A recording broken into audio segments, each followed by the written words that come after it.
अरे दुर्योधन बोलयो चारो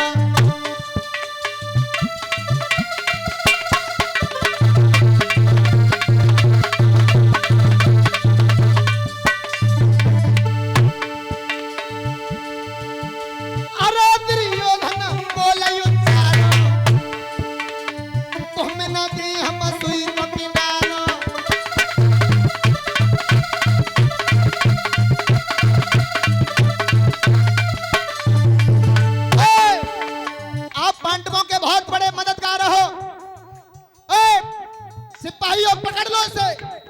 और जैसे ही सिपाहियों को आदेश दिया, आज बताया ये जाता है भगवान कन्हैया ने अपना वहां पर उसी सभा में चतुर्भुजी रूप धारण किया है। शरीर से इतना प्रकाश निकला है कि जितने भी सभा में बैठे थे सबकी आंखें बंद हो गई। उस चतुर्भुजी रूप को केवल पितामह भीष्म, गुरु द्रोणाचार्य, चाचा विदुर और कृपाचार्य जैसी महान मूर्तियां देख पाई। सबकी आंखों से अंधेरा हो गया। और कन्हैया एक बात बोले दुर्योधन से,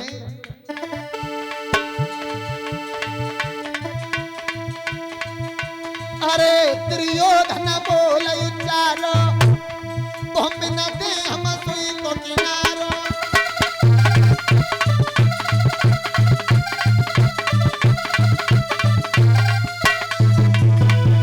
तो भगवान कन्हैया बोले, सुन दुर्योधन, अरे तो दुर्योधन होगी लड़ाई तब मोहन ने बात बताई।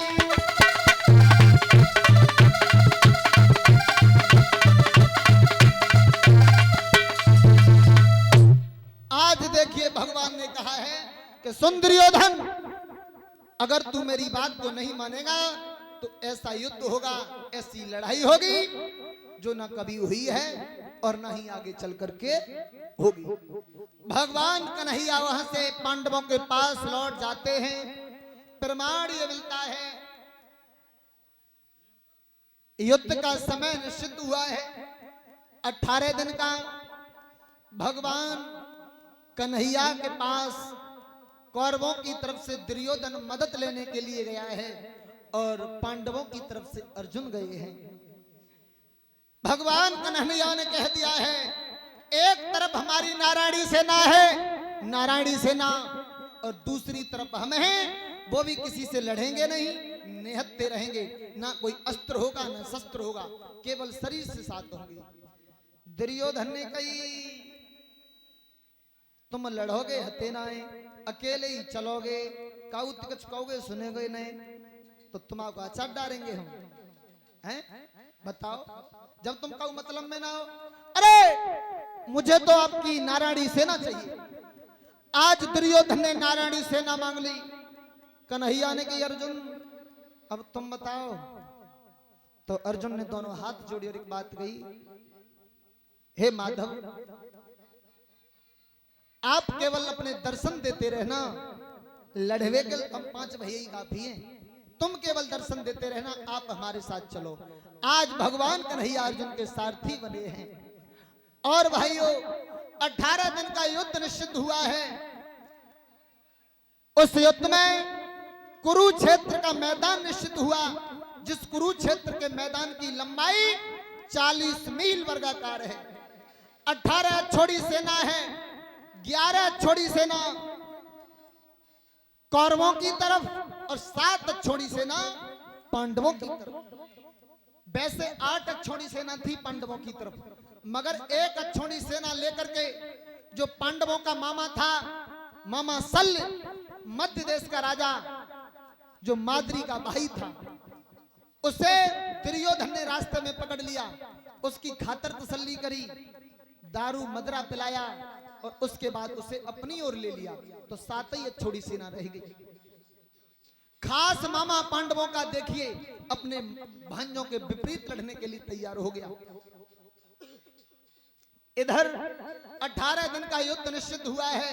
कुरुक्षेत्र के मैदान में खड़े हैं। कौरवों की ओर से जो सेनापति बने हैं वो हैं पितामह भीष्म, और जो पांडवों की तरफ से सेनापति हैं वो हैं धृष्टद्युम्न, जो महाराज द्रुपद के बेटा हैं, द्रौपदी के भैया हैं।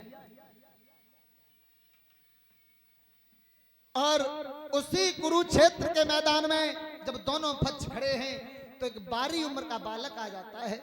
और वो 12 उम्र का बालक जब आया, कन्हैया ने देखा तो कन्हैया ने कही, लाला आप इस युद्ध क्षेत्र के मैदान में क्यों आए हो? तो बालक कह रहा है, प्रभु मैं भी युद्ध लड़ने के लिए आया हूं।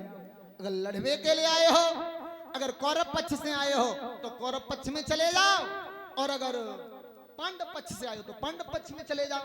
खड़े खड़े क्या देख रहे हो? बालक कहने लगा, कन्हैया अरे मुझे इंतजार करना होगा। इंतजार किस बात का? इंतजार मुझे करना होगा।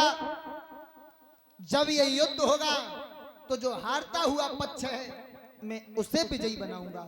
भगवान कन्हैया से और बोले, 12 उम्र है तुम्हारी, 3 बाण तरकस में धरे घूम रहे हो और हारते हुए पक्ष को विजयी बनाने की बात कर रहे हो।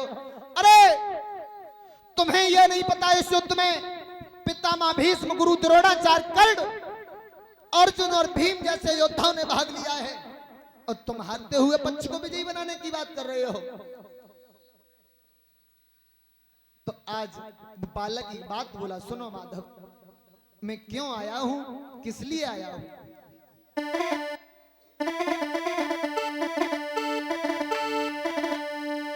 आरे जोड़े दोनों हाथ, गिरा बालक ने रे ओ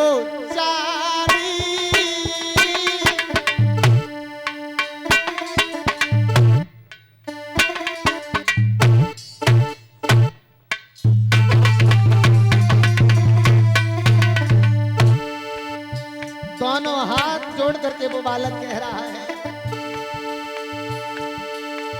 अरे गिरा बालक ने रे उच्चारी,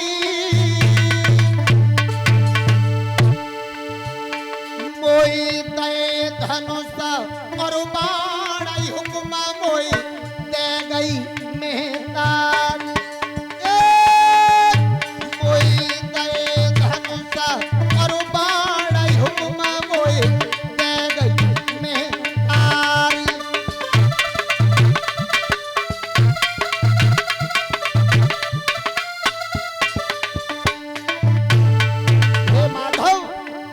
मेरी मैया ने भेजा है, ये धनुष और बाण दिए हैं और एक बात कही है। क्या कही है? अरे लला मेरे कुरुक्षेत्र जाइए,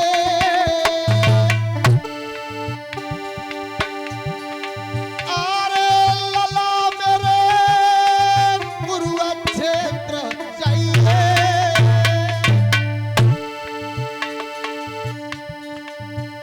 जात लगी है जय हार मदती तू बाकी करिए,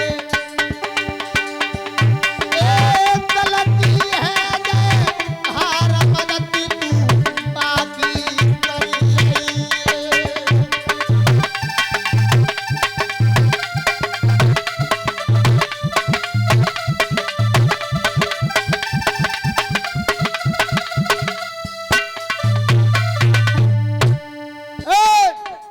बेटा कुरुक्षेत्र के लिए चले जाओ। अरे जहां कौरव और पांडवों में युद्ध हो रहा है तुम्हें उस पक्ष से लड़ना होगा जो पक्ष उस कुरुक्षेत्र के मैदान में हार रहा हो। कन्हैया ने कही, लला इतनी बड़ी बड़ी बातें मार रहे हो, 3 बाण तरकस में धरे घूम रहे हो, छोटी सी उम्र है, और आप हमें ये बताओ तुम्हारे पिता कौन है, तुम्हारी मैया कौन है? तो वो 12 उम्र का बालक कहने लगा है, मेरी माँ और पिता से ही नहीं, तुम्हें मैं अपने बाबा से भी परिचित कराऊंगा। अरे जो तुम्हारे पीछे ये मोटे ताजे खड़े हैं भीम, वो मेरे बाबा हैं। बाबा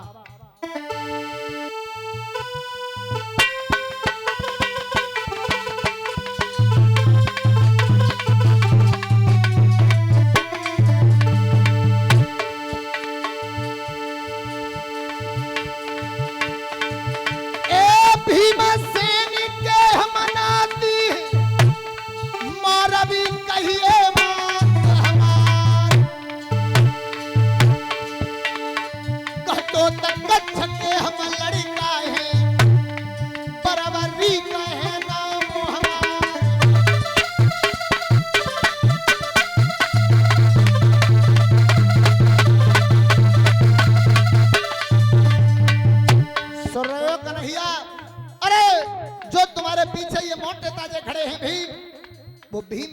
खड़ा है। मेरे पिता का नाम घटोत्कच है, मेरी मैया का नाम मौरवी है और मुझे बर्बरी कहते हैं।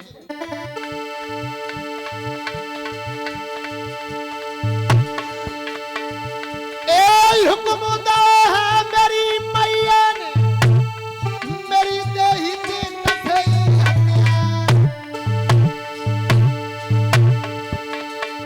जो दल लड़के के रण में हारे, बाकी और कहेंगे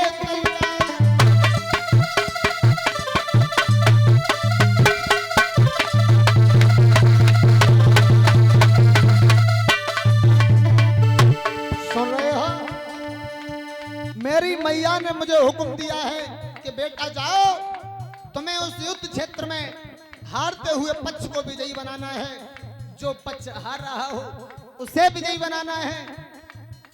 सो कन्हैया को हंसी आई गई। अब तो सुनी बेटा के बोल, हंसी माधव को आई गई है। अब तो सुनी बेटा